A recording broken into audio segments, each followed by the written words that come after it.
Keputusan Gubernur DKI Jakarta Anies Baswedan merevisi besaran kenaikan UMP Jakarta menuai polemik. Kenaikan UMP sebesar 5,1% ini jauh ya di atas formula yang ditetapkan oleh Kemenaker. Nah, menurut Anies, revisi UMP ini dilakukan demi memberikan keadilan katanya untuk kaum buruh dan juga para pengusaha di ibu kota. Kita bahas malam ini bersama Wakil Ketua Dewan Pertimbangan Kadin DKI Jakarta ada Sarman Simanjorang. Pak Sarman, selamat malam. Selamat malam Mbak Puspa, salam sehat dan semangat selalu. Siap, dan juga bergabung bersama kami ada Bima Yudhistira, Direktur Center of Economic and Law Studies. Mas Bima, selamat malam.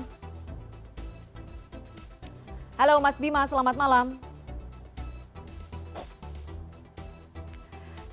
Oke, saya ke Pak Sarman dulu. Pak Sarman, ini kalau terkait dengan kenaikan UMP DKI Jakarta sebesar 5,1%. Kita sebelumnya udah menghubungi pihak Disnaker Pemprov DKI Jakarta nih dan juga Kemenaker, tapi belum berkenan hadir nampaknya dalam diskusi ini.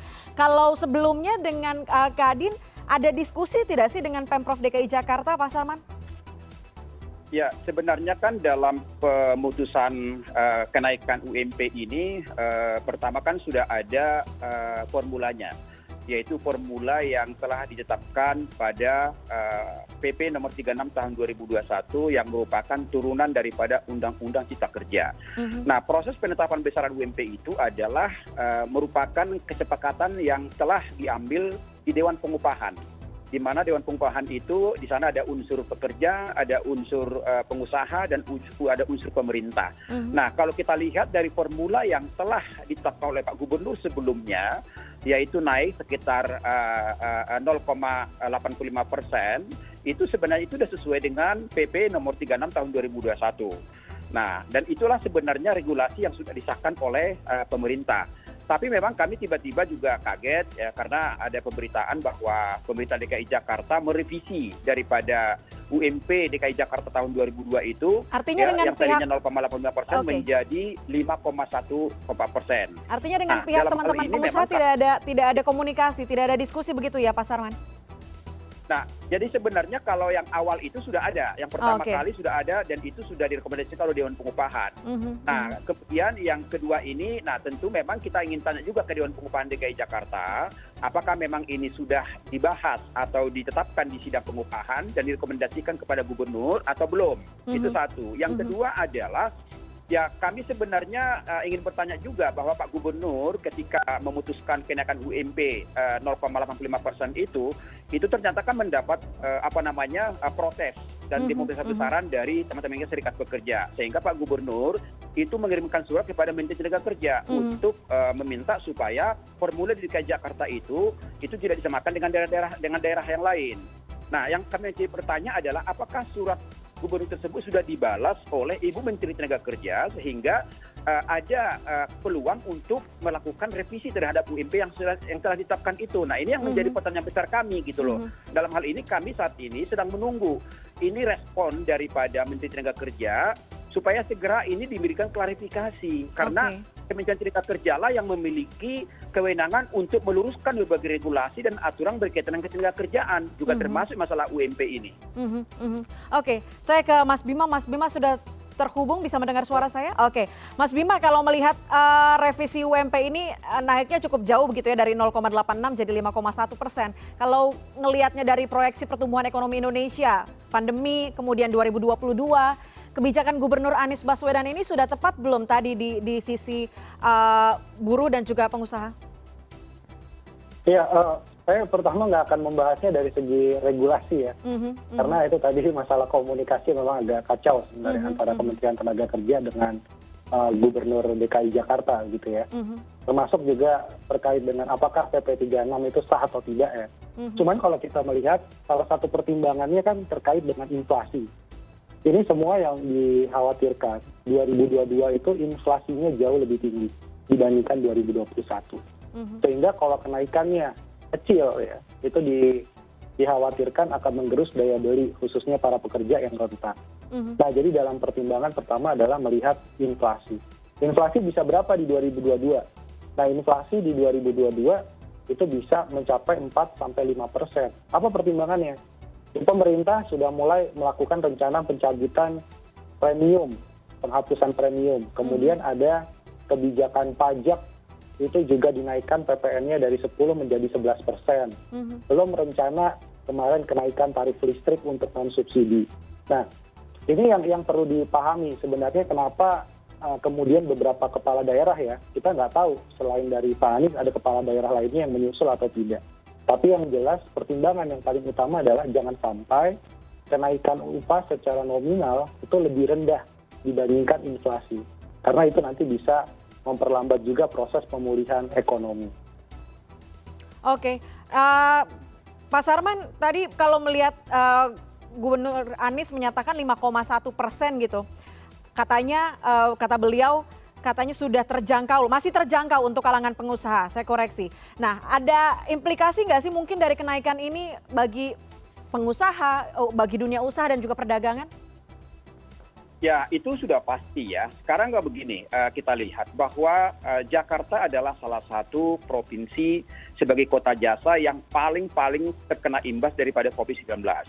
Ya, di mana dengan dilarangnya pergerakan manusia secara luas di Jakarta, itu implementasinya adalah sektor perdagangan, ya mall, pusat perdagangan kita, kemudian juga berbagai sektor jasa, transportasi, hotel, restoran, kafe dan lain-lain itu sangat terpuruk ya.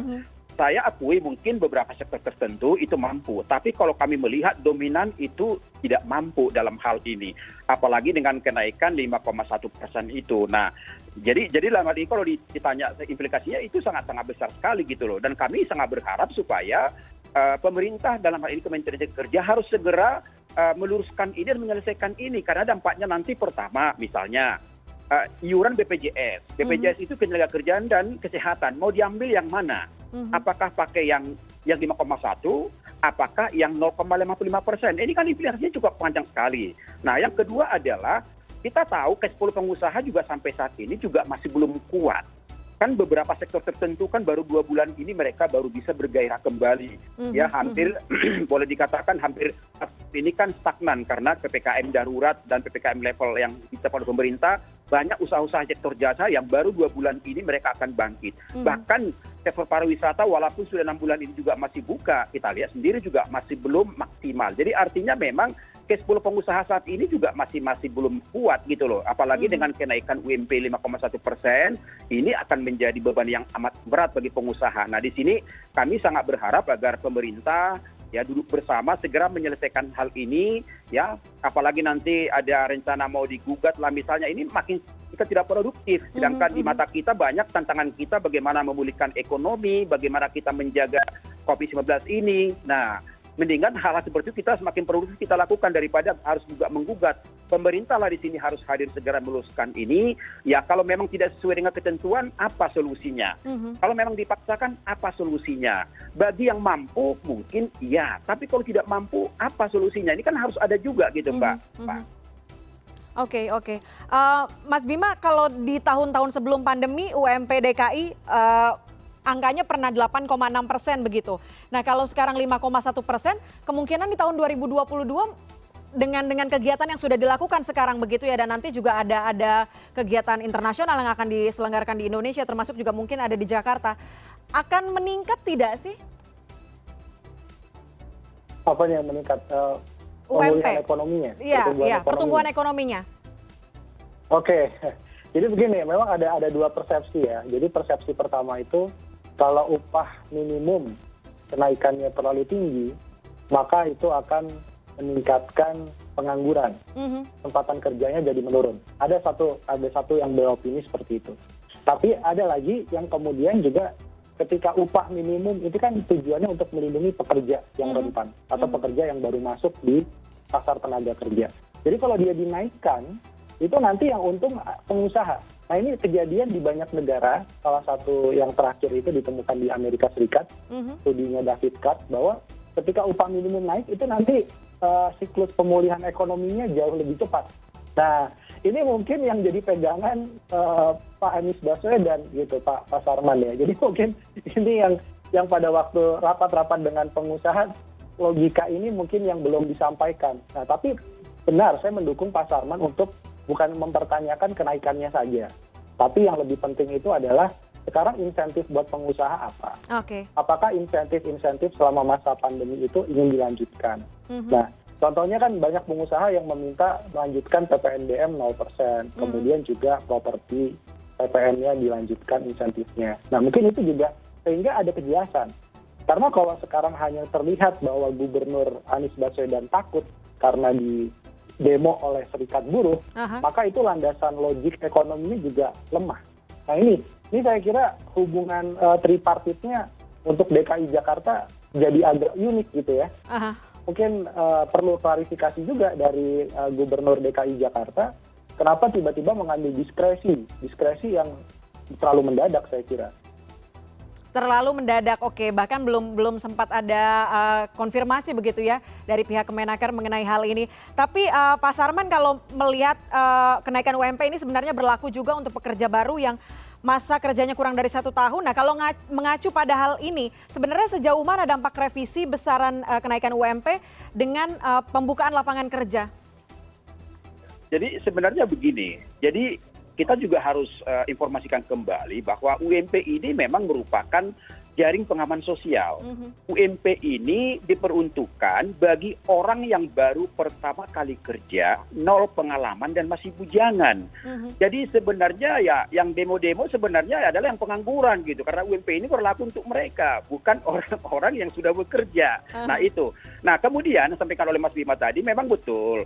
Kalau keadaan misalnya ekonomi kita sudah pada posisi mulai membaik, kenaikan UMP itu akan mempercepat. Tapi kalau pada posisi seperti ini kan boleh dikatakan ekonomi kita baru mulai merangkak ini. Artinya ya ketika libur Nataru ini ya sedikit ada omset dan profit pengusaha itu hanya untuk memperkuat cash flow-nya untuk mampu bertahan tahun depan. Karena sampai saat ini kan kita tahu bahwa belum ada yang menjamin bahwa kita ini akan terbebas dari COVID. Ekonomi kita akan tumbuh berkualitas tahun depan, belum ada yang menjamin itu kan begitu. Nah cuman memang kita khawatirkan adalah kalau kenaikan UMP ini terlalu tinggi, yang kita khawatirkan nanti akan terjadi rasionalisasi di perusahaan. Pertama misalnya yang mungkin rencana mereka akan menambah tenaga kerja tahun depan itu akan tidak jadi. Kemudian juga takutnya juga akan terjadi pengurangan karyawan. Ini kita khawatirkan gitu. Nah kemudian yang paling besar juga adalah bagaimana mampu memberikan suatu kepastian hukum bagi pengusaha maupun bagi investor. Ya karena masalah UMP ini juga sangat-sangat strategis gitu kan. Karena ketika ini ada kebijakan yang berubah-ubah, nah ini juga akan membuat suatu keraguan-raguan bagi pengusaha maupun investor kita. Nah ini akan menjadi catatan pemerintah gitu loh. Karena UMP yang telah diputuskan Pak Gubernur kan belum diberlakukan. Tiba-tiba sudah dicabut lagi dan direvisi kembali. Nah ini kan bagi pengusaha kan ada sesuatu yang tidak pasti dalam hal ini. Makanya kami sangat berharap lah pemerintah pusat dalam hal ini, Kementerian Tenaga Kerja harus segera meluruskan ini, harus segera turun tangan. Apa yang harus dilakukan ketika ada penetapan UMP tidak sesuai dengan regulasi dan peraturan perundang-undangan yang berlaku, Mbak Puspa, gitu loh. Oke, artinya polemik ini juga cukup menambah beban dunia usaha khususnya di tengah pandemi COVID-19, tapi kita harapkan begitu ada prospek ekonomi yang cukup baik di tahun 2022 untuk membuat kenaikan beban itu jadi terbilang wajar mungkin begitu ya. Mas Bima, terima kasih banyak sudah bergabung bersama kami. Pak Saron, terima kasih banyak sudah bergabung bersama kami di CNN Indonesia Connected. Salam sehat.